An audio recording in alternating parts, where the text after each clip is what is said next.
Rohan Pratap mentally ತುಂಬ strong, mind ಗೇಮಲ್ಲಿ super ಆಗಿದೆ, IQ level super ಆಗಿದೆ. ಯಾವಾಗ ಆಡಬೇಕು ಅವಾಗ ಆಡ್ತಾರೆ, ಯಾವಾಗ ಆಡಬಾರ್ದು ಫುಲ್ಲು ಪ್ರೀಪ್ಲಾನ್ಡ್ ಸರ್. ಬಟ್ ರೈತರಿಗಾಗಿ ಏನೂ ಮಾಡಿಲ್ಲ ನನಗೆ ಗೊತ್ತಿರೋ ಪ್ರಕಾರ. ಡಿಕ್ಟೇಟರ್ ಇದ್ದಂಗೆ ಸರ್, ಡಿಕ್ಟೇಟರ್ ಇದ್ದಂಗೆ ನಾನು ಅನ್ನೋದೇ ಅವ್ರಿಗೆ ನಡಿಬೇಕು. ಯಾರು ಇಷ್ಟ ಆಗ್ತಾರೆ ಸರ್? ಅಲ್ಲಿ ಎಲ್ಲನೂ ಪ್ರಾಕ್ಟಿಕಲಾಗಿ ಯೂಸ್ ಮಾಡಿದ್ರೆ ಎಲ್ಲ ಸ್ಕ್ರಿಪ್ಟೆಡ್ ಅನಿಸುತ್ತೆ. ಬಟ್ ಸ್ಕ್ರಿಪ್ಟೆಡ್ ಆಗಿದ್ರೂ ವೋಟಿಂಗ್ಸ್ ಮೇಲೆ ಡಿಪೆಂಡ್. ವೋಟಿಂಗ್ ತೋರಿಸಲ್ಲ, ಲೈವ್ ವೋಟಿಂಗ್ ಏನಂತ ಪರ್ಸೆಂಟೇಜ್ ಹೇಳಲ್ಲ. ಮೇ ಬಿ ಸಂಗೀತ ಅಂತ ಫಿಕ್ಸ್ ಆಗಿದ್ದೀವಿ. ನೋಡಿರೋ ಪ್ರಕಾರ ಸಂಗೀತ ಅಂತ ಅನ್ಸುತ್ತೆ ಸರ್. ನಿಮ್ಗೆ ಯಾರು ಇಷ್ಟ ಆಗ್ತಾರೆ ಸರ್? ನನಗೆ ಪರ್ಸನಲಿ ಅಂದರೆ ಅಲ್ಲಿ ವರ್ತೂರ್ ಅವರು ಇಷ್ಟ ಆಗ್ತಾರೆ. ವರ್ತೂರ್ ಅವರು ಪರ್ಸನಲಿ ಗೊತ್ತು, ಫ್ರೆಂಡು, ಹಾಗಾಗಿ ಫ್ರೆಂಡ್. ಆಟ ಚೆನ್ನಾಗಿ ಆಡ್ತಾ ಇದ್ದಾರೆ ಸರ್. ಆಟ ಫಿಸಿಕಲ್ ಟಾಸ್ಕಲ್ಲಿ ಅವ್ರದ್ದು ಸ್ವಲ್ಪ 50% ಇದೆ ಕಾಂಟ್ರಿಬ್ಯೂಷನ್ಸು. ಬಟ್ ಅದೇ ಓವರಾಲ್ ನೋಡಿದರೆ ಅವರೇ ಅಲ್ಲಿ ಮೇಯ್ನ್ ನೇತಾಗಿರೋ ಮನುಷ್ಯ ಸರ್, ಹೇಳಬೇಕು. ಸುದೀಪ್ ಸರ್ ಸಹ ಅವರನ್ನು ಹೊಗಳಿದ್ರು. ಹೌದು ಸರ್, ಅವರು ಹೊಗಳಿದ್ದು ಮೇನ್ ರೀಸನ್ ಬಂದ್ಬಿಟ್ಟು ಅವರು ಪಾರ್ಶಾಲಿಟಿ ಮಾಡಲ್ಲ, ಹಿಂದೆ ಒಂದು ಮುಂದೆ ಒಂದು ಬ್ಯಾಕ್ ಸ್ಟಾಪಿಂಗ್ ಮಾಡಲ್ಲ, ನೀಟಾಗಿ ಏನಿದೆಯೋ ಅದನ್ನು ಹೇಳ್ತಾರೆ, ಎಲ್ಲರಿಗೂ ಈಕ್ವಲ್ ಆಗಿ ಇದು ಮಾಡ್ತಾರೆ, ಫೇವರಿಸಮ್ ಇಲ್ಲ, ಅದೊಂದು ಸರ್. ಸಂತು ಪಂತು ಇವರಿಬ್ಬರು ಫ್ರೆಂಡ್ಶಿಪ್ ಬಗ್ಗೆ ಹೇಳಿ, ಇಡೀ ಕರ್ನಾಟಕನೇ ಮಾತಾಡ್ತಾ ಇದೆ ಇವತ್ತು. ಸರ್ ಸಂತು ಪಂತು ಕರ್ನಾಟಕ ಮಾತಾಡುತ್ತೆ ಸರ್, ಆದರೂ ಹೊರಗಡೆ ಹೋದ್ಮೇಲೆ ಹೆಂಗಿರ್ತಾರೆ ಅದು ಇಂಪಾರ್ಟೆಂಟು. ಕ್ಯಾಮ್ರಾ ಮುಂದೆ ಎಲ್ಲ ಇರ್ತಾರೆ ಸರ್, ಜನ ನೋಡ್ತಾರೆ ಅಂತ ಇರ್ತಾರೆ. ಹೊರಗಡೆ ಹೋದ್ಮೇಲೆ ಇರೋದಲ್ವಾ ಫ್ರೆಂಡ್ಶಿಪ್ ಅಂದರೆ, ಎಲ್ಲ ನೋಡ್ತಾರೆ ಅಂತ ತೋರಿಕೆ ಮಾಡಬಾರ್ದಲ್ಲ, ಅದು ಇಂಪಾರ್ಟೆಂಟು. ರೋಹನ್ ಪ್ರತಾಪ್ ಅವ್ರ ಬಗ್ಗೆ ಏನಂತೀರಾ ಸರ್? ರೋಹನ್ ಪ್ರತಾಪು ಮೆಂಟಲಿ ತುಂಬ ಸ್ಟ್ರಾಂಗು, ಮೈಂಡ್ ಗೇಮಲ್ಲಿ ಸೂಪರ್ ಆಗಿದೆ, IQ ಲೆವೆಲ್ ಸೂಪರ್ ಆಗಿದೆ. ಯಾವಾಗ ಆಡಬೇಕು ಅವಾಗ ಆಡ್ತಾರೆ, ಯಾವಾಗ ಆಡಬಾರ್ದು ಫುಲ್ಲು ಪ್ರೀಪ್ಲಾನ್ಡ್ ಸರ್. ಬಟ್ ಹೇಳ್ಬೇಕಂದ್ರೆ ನೋಡೋಣ ಹೊರಗಡೆ ಸರ್, ಅದು ಜಸ್ಟ್ 100 days ಶೋ ಅಷ್ಟೇ. ಅವ್ರ ಲೈಫ್ ಇನ್ನೂ ಅಲ್ಲಿಗೆ ಎಂಡ್ ಆಗಿಲ್ಲ. ಪಾಸಿಟಿವ್ ನೆಗೆಟಿವ್ ಇದ್ದಾಗ ಪಾಸಿಟಿವ್ ಕನ್ವರ್ಟ್ ಆಗಿದ್ದಾರೆ. ಎಲ್ಲ ಹೊರಗಡೆ ಬಂದಮೇಲೆ ಅದೇ ಪಾಸಿಟಿವ್ನೆಸ್ನ ಕಂಟಿನ್ಯೂ ಮಾಡ್ಕೊಂಡು ಹೋಗಬೇಕು. ನೆಗೆಟಿವ್ ಕಂಟಿನ್ಯೂ ಮಾಡೋದೇ ವೇಸ್ಟು. ನೆಕ್ಸ್ಟ್ ಇದೋ ಒಂದು ಆಪರ್ಚುನಿಟಿ, ಸುದೀಪ್ ಸರ್ ಹೆಂಗೋ ಒಂದು ಆಪರ್ಚುನಿಟಿ ಕೊಟ್ಟಿದ್ದಾರೆ ಎಲ್ಲರಿಗೂ. ಅದನ್ನು ಪಾಸಿಟಿವ್ ವೇಲಿ, ಗುಡ್ ವೇಲಿ ಯೂಸ್ ಮಾಡಿಕೊಂಡ್ರೆ ಅವ್ರ ಥರ ಒಂದು 100 ಜನಕ್ಕೆ ಹೆಲ್ಪ್ ಮಾಡೋದು ಬೇಡ, ಒಂದು 5 ಜನಕ್ಕೆ ಹೆಲ್ಪ್ ಮಾಡೋದು ಸಾಕು. ಹೆಲ್ಪ್ ಅನ್ನೋದಂದರೆ ಒಂದು ಗುಡ್ ವೇ ತೋರಿಸಿದ್ರೆ ಸಾಕು ಅಷ್ಟೇ. ಅವರು ಬದಲಾಗಿ ಬೇರೆಯವ್ರನ್ನೂ ಬದಲು ಮಾಡಿದ್ರೆ ಸಾಕು. ವರ್ತೂರ್ ಸಂತೋಷ್ ಅವ್ರು ಹೇಳಿದ್ರು, ನಾನೇನಾದರೂ ವಿನ್ ಆದರೆ ಹಳ್ಳಿ ರೈತರಿಗೆ ಹೆಲ್ಪ್ ಮಾಡ್ತೀನಿ, ಒಳ್ಳೆ ಕೆಲಸಗಳನ್ನ ಮಾಡ್ತೀನಿ ಅಂತ ಹೇಳಿದ್ರು. ಒಳ್ಳೆ ಕೆಲಸ ಮಾಡ್ತಿದ್ದಾರೆ. ಬಟ್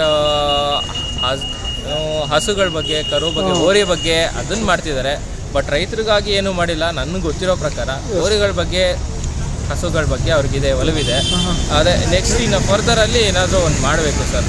ಅಂದರೆ ಅಗ್ರಿಕಲ್ಚರ್ ಬಗ್ಗೆ ಇನ್ಫಾರ್ಮೇಷನ್ನು ಜನಕ್ಕೆ ತಲುಪಿಸ್ಬೇಕೇ ಹೊರತು ಅವ್ರು ಅದನ್ನು ಒಂದು ಜೊತೆಗೆ ಅದನ್ನು ಸೇರಿಸ್ಕೊಂಡ್ರೆ ತುಂಬ ಇಂಪಾರ್ಟೆಂಟ್ ಆಗಿದೆ. ಯಾಕಂದರೆ ಎಲ್ಲ ಬರೀ ಫಾಸ್ಟ್ ಫುಡ್ಡು ಅದು ಇರಬೇಕಾದ್ರೆ ಅವ್ರ ಲ್ಯಾಂಡಿಗೇ ಒಂದು ಎವ್ರಿ ಮಂತ್ ಒಂದು ಇಷ್ಟು ಜನ ಬಂದು ಫಾರ್ಮಿಂಗ್ ಹೆಂಗೆ ಮಾಡ್ತಾರೆ, ಅದ್ರ ಟೆಕ್ನಿಕ್ಸ್ ಏನು, ಎಷ್ಟು ಟೈಮ್ ತಗೊಳುತ್ತೆ, ಅದನ್ನೆಲ್ಲ ಅವ್ರಿಗೆ ಇಂಟ್ರೊಡಕ್ಷನ್ ಕೊಟ್ಟು ಅವ್ರಿಗೆ ಸ್ವಲ್ಪ ತಲೆಗೆ ತುಂಬಿದ್ರೆ ಅವ್ರಿಗೂ ಸ್ವಲ್ಪ ಇಂಟ್ರೆಸ್ಟ್ ಬರುತ್ತೆ ಸರ್, ಜನಕ್ಕೂ ಸ್ವಲ್ಪ ಇಂಟ್ರೆಸ್ಟ್ ಬರುತ್ತೆ. ಜನ ಅನ್ನೋದಕ್ಕಿಂತ ರೈತರು ಕಷ್ಟ ಗೊತ್ತಾದರೆ ನೆಕ್ಸ್ಟ್ ಏನೇ ಇದ್ದರೂ ಅವರು ಹೆಲ್ಪ್ ಮಾಡ್ತಾರೆ. ಪ್ರೊಟೆಸ್ಟ್ ಇರ್ಬೋದು, ಪ್ರತಿಯೊಂದು ಇರ್ಬೋದು, ಅವರು ಸ್ವಲ್ಪ ಹೆಲ್ಪ್ ಮಾಡ್ತಾರೆ ಸರ್. ವಿನಯ್ ಅವ್ರ ಬಗ್ಗೆ ಏನಂತೀರಾ ಸರ್? ವಿನಯ್ ಡಿಕ್ಟೇಟರ್ ಇದ್ದಂಗೆ ಸರ್, ಡಿಕ್ಟೇಟರ್ ಇದ್ದಂಗೆ ನಾನು ಅನ್ನೋದೇ ಅವ್ರಿಗೆ ನಡಿಬೇಕು. ಬಟ್ ಅವರು ಗೇಮ್ ಪ್ಲಾನ್ ಏನಂದರೆ ಅವ್ರು ಡಿಕ್ಟೇಟರ್, ಯಾವತ್ತಿರೂ ಡಿಕ್ಟೇಟರ್. ಅವರು ಎಲ್ಲರನ್ನೂ ಬಿಡ್ತಾರೆ, ನಡೆಸ್ತಾರೆ, ಅವ್ರು ನಡೆಯಲ್ಲ. ಅಲ್ಲಿಂದನೇ ಗ್ರೂಪಿಸಮ್ ಮಾಡ್ಕೊಂಡೇ ಬಂದಿದ್ದಾರೆ, ಡಿಕ್ಟೇಟರ್ ಇಂದಲೇ ಬಂದಿದ್ದಾರೆ ಆ ವೇನಲ್ಲೇ. ಬಟ್ ಏನಂದರೆ ಫೈನಲ್ಲೂ ಬರಲ್ಲ, ಟಾಪ್ 3ನಲ್ಲೂ ಬರಲ್ಲ ಅಂತ ಅಂದ್ಕೊಂಡಿದ್ದೀನಿ. ಸಂಗೀತ ಫಸ್ಟ್ ವಿನ್ ಆಗ್ಬೋದು, ಸೆಕೆಂಡ್ ಬಂದು ಪ್ರತಾಪು ಇಲ್ಲ ಡೌಟ್ ಇದೆ, ನೋಡೋಣ. ಪ್ರತಾಪ್ಗೂ ಚಾನ್ಸ್ ಇರುತ್ತೆ, ಹೇಳೋಕ್ಕಾಗಲ್ಲ ಸರ್, ಹೇಳಿಲ್ವಾ ಹಾಗೆ. ಟಾಪ್ 3 ಯಾರ್ಯಾರು ಇರ್ಬೋದು ಅಂತೀರಾ ಸರ್? ಸಂಗೀತ ಫಸ್ಟು, ಸೆಕೆಂಡು ನಮ್ರತಾ ಬರ್ಬೋದು, ಥರ್ಡ್ ಬಂದ್ಬಿಟ್ಟು ಕಾರ್ತಿಕ್ ಚಾನ್ಸ್ ಇದೆ ಅಂತ ಅಂದ್ಕೊಂಡಿದ್ದೀನಿ ಸರ್. ಕಾರ್ತಿಕ್ ಅವರು ಸ್ಟಾರ್ಟಿಂಗಲ್ಲಿ ಚೆನ್ನಾಗಿದ್ರು, ಆ್ಯಕ್ಟಿವ್ ಆಗಿದ್ರು, ಅಗ್ರೆಸಿವ್ ಆಗಿದ್ರು. ಇತ್ತೀಚೆಗೆ ಡಲ್ಲಾಗಿ ಹುಡ್ಕೊಂಡಿದ್ದಾರೆ. ಅವ್ರ ಮುಖ ನೋಡಿದ್ರು ಹಂಗೆ ಇದೆ. ಏನು ಎಡವಟ್ ಆಯ್ತು ಅಂತೀರಾ ಅದು?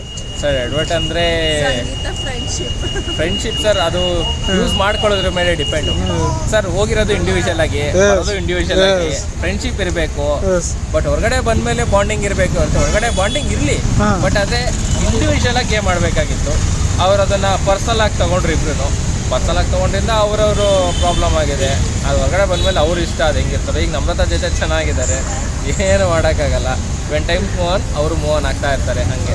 ಈಗ ಸಂಗೀತ ಅವರು ಅಷ್ಟೇ, ಅವರು ಕಾರ್ತಿಕ್ ಜೊತೆ ಚೆನ್ನಾಗಿರೋ ತಲೆಲ್ಲ ಬೋಡಿಸ್ಕೊಂಡ್ರು ಅವ್ರಿಗೋಸ್ಕರ ಹೇಳಿದ್ರು ಮಾಡೋದು, ಯಾರೋ ತಲೆ ಬೋಡಿಸ್ಕೊಳ್ಳಲ್ಲ ಸರ್ ಹಂಗೆಲ್ಲ ಈಸಿಯಾಗಿ. ಹುಡುಗರು ಗಡ್ಡ ಮೀಸೆ ಅಂದರೆ ತುಂಬ ಇಂಪಾರ್ಟೆಂಟ್. ಅದು ಹುಡುಗಿರಿಗೆ ಹೆಂಗೆ ಮೇಕಪ್ ಲಿಪ್ಸ್ಟಿಕ್ ಎಲ್ಲ ಇಂಪಾರ್ಟೆಂಟು, ಹುಡುಗಿರಿಗೆ ಗಡ್ಡ ಮೀಸೆನೂ ಅಷ್ಟೇ ಇಂಪಾರ್ಟೆಂಟು. ಸೊ ಹಾಗಾಗಿ ಅದನ್ನು ಮಾಡಿದ್ದಾರೆ ಅಂದರೆ ಎಲ್ಲೋ ಒಂದು ಅವ್ರ ಮೇಲೆ ಸಾಫ್ಟ್ ಕಾರ್ನರ್ ಇರುತ್ತೆ, ಅವ್ರ ಮೇಲೆ ಪ್ರೀತಿ ಇರುತ್ತೆ. ಅದನ್ನು ಅವರು ಕಂಟಿನ್ಯೂ ಮಾಡ್ಕೊಂಡು ಹೋಗ್ಬೇಕಾಗಿತ್ತು, ಬಟ್ ಬಿಟ್ಟರು. ನೋಡೋಣ ಹೆಂಗೆ ಅಂತ. ಬಿಗ್ ಬಾಸ್ನಲ್ಲಿ ಕೊಡುವಂಥ ಟಾಸ್ಕ್ಗಳಿದಾವಲ್ಲ ಸರ್, ಒಂದಿಷ್ಟು ಅನಿಸಿಕೆಗಳು ಅವು ಬೇಕಾಗಿತ್ತಾ ಅಂತ ಅನಿಸ್ತದೆ. ಫೋಟೋ ಅರಿಯೋದಾಗಲಿ, ಸುಟ್ಟು ಹಾಕೋದಾಗಲಿ. ನೋಡಿ ನಿನ್ನೆ ಹಬ್ಬ ಫೋಟೋಗಳನ್ನು ಸುಟ್ಟು ಹಾಕಬೇಕು ಅನ್ನೋದು ಒಂದು ಕಾನ್ಸೆಪ್ಟ್ ಕೊಟ್ಬಿಟ್ರು.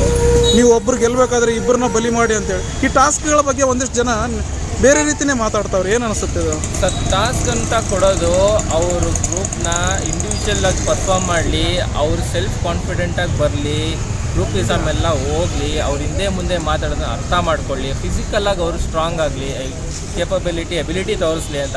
ಇವರು ಅದನ್ನು ಬಿಟ್ಟು ಮಿಕ್ಕಿದೆಲ್ಲ ಮಾಡ್ತಿದ್ದಾರೆ. ಆಯ್ತಾ? ನೋಡೋರಿಗೆ ಏನು ಅನ್ಸುತ್ತೆ, ಹಾಶಾಗಿ ಅನ್ಸುತ್ತೆ, ಬಟ್ ಅದು ಬೇಕು. ಒಳಗಡೆ ಅವರೆಲ್ಲ ಇಂಡಿಪೆಂಡೆಂಟ್ ಆಗಿ ಆಡ್ಬೇಕಂದ್ರೆ ಅದೆಲ್ಲ ಆಡಲೇಬೇಕು, ಅದು ಮಾಡಲೇಬೇಕು.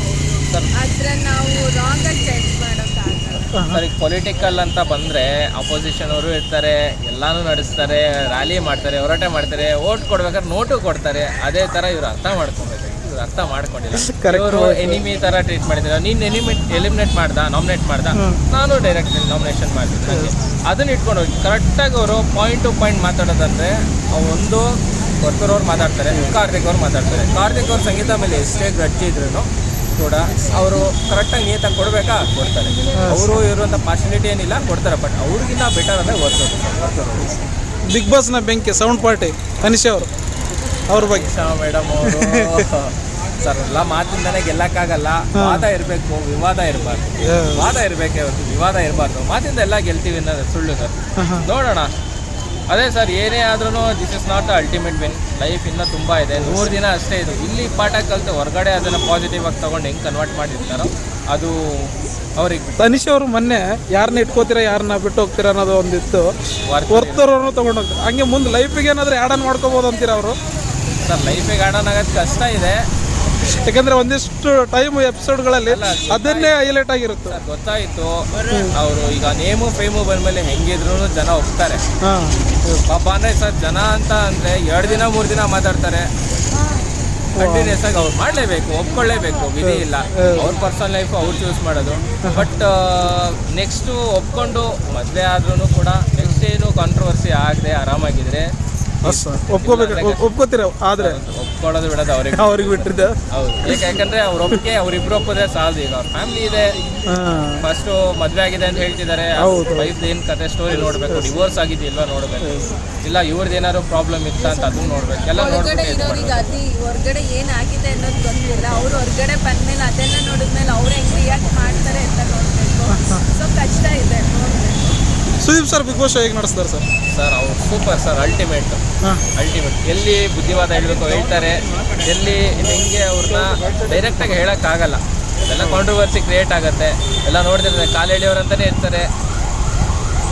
ಪಾಸಿಟಿವ್ ಆಗಿ ಹೇಳ್ತಾರೆ, ಗಾದೆಯಲ್ಲಿ ಹೇಳ್ತಾರೆ, ತುಂಬ ಚೆನ್ನಾಗಿ ನಡೆಸ್ತಾರೆ, ಪಾಸಿಟಿವಲ್ಲಿ ನಡೆಸ್ತಾರೆ. ಬಟ್ ಮ್ಯಾಚ್ ಸ್ಟಾಪಿಂಗ್ ಯಾರೂ ಮಾಡಬಾರ್ದು. ಅವ್ರಿಗೆ ಯಾರೂ ಇವಾಗ ಮುಂದೆ ಹಿಂಗಿದ್ದು ಇವಾಗ ಯಾರೋ ಅವರು ಇನ್ನೊಬ್ರು ಗುರುಜಿ ಜಿಂಗಲಕ್ಕ ಲಕ್ಕದೆಲ್ಲ ಇದು ಮಾಡಿದ್ದಾರೆ. ಗುರುಜಿ ಆನಂದ್ ಅಲ್ಲ, ಬ್ರಹ್ಮಾಂಡ ಗುರುಜಿ IPL ಹೇಳ್ತಿದ್ದಲ್ಲ. ಆರ್ಯವರ್ಧನ್ ಗುರುಜಿ, ಆರ್ಯವರ್ಧನ್ ಅವ್ರು ಇವಾಗ ಮಾಡ್ತಿದಾರಲ್ಲ. ಅಲ್ಲಿದ್ದಾಗ ಸುದೀಪ್ ಸರ್ ಅಂತ ಅಂದ್ಬಿಟ್ಟು ಅದೇ ಅವ್ರ ಮುಂದೆ ಯಾರಿಗೂ ಅವ್ರ ಮುಂದೆ ಮಾತಾಡೋ ತಾಕತ್ತಿರಲ್ಲ. ಹಿಂದೆಗಡೆ ಕುತ್ಕೊಂಡು ಮಾತಾಡ್ತಾರೆ. ಆಮೇಲೆ ಮಾತಾಡಾದ್ಮೇಲೆ ಸರ್ ಸಾರಿ ಸರ್ ಹಂಗೆ ಹಿಂಗೆ ಅಂದ್ಬಿಟ್ರೆ ಏನು ಸರ್, ಒಂದ್ಸರಿ ಮಾನ ಹೋದ್ಮೇಲೆ ದುಡ್ಡು ಕೊಟ್ಟರೆ ಬರ್ತಾ ಸಾರಿ ಕೇಳಿದ್ರೆ ಅದು ತಿಳ್ಕೊಬೇಕಾಗಿತ್ತು. ಅವ್ರ ಲೆವೆಲ್ ಅವ್ರಿಗಿದೆ, ಅವ್ರಿಗೆ ಅಂಥದ್ದು ತುಂಬ ಲೆವೆಲ್ ಇದೆ. ಅದನ್ನು ಅವರು ಹೆಂಗೆ ಅಂದರೆ ಪ್ರೀತಿಯಿಂದ ಅದನ್ನು ತುಂಬ ಸ್ವಾಗತ ಮಾಡಿಕೊಂಡು ಪ್ರೀತಿಯಿಂದ ನಡ್ಸ್ಕೊಂಡು ಹೋಗ್ತಾರೆ. ಅದನ್ನು ಅವ್ರು ಬಿಡಬೇಕು, ಅವ್ರು ತುಂಬ ಗೌರವ ಕೊಡಬೇಕು ಸರ್. ಯಾಕಂದರೆ ಎಲ್ಲರೂ ದುಡ್ಡಿಗೋಸ್ಕರ ಮಾಡೋದು. ಪುನೀತ್ ರಾಜ್ಕುಮಾರ್ ಸರ್ ಅಷ್ಟೇ, ದುಡ್ಡಿಗೋಸ್ಕರ ಯಾವತ್ತು ದುಡ್ಡು ಇರುತ್ತೆ ಸರ್ ಸೆಕೆಂಡ್ರಿ, ಬಟ್ ಮನುಷ್ಯತ್ವ ಫಸ್ಟ್ ಆಗುತ್ತೆ.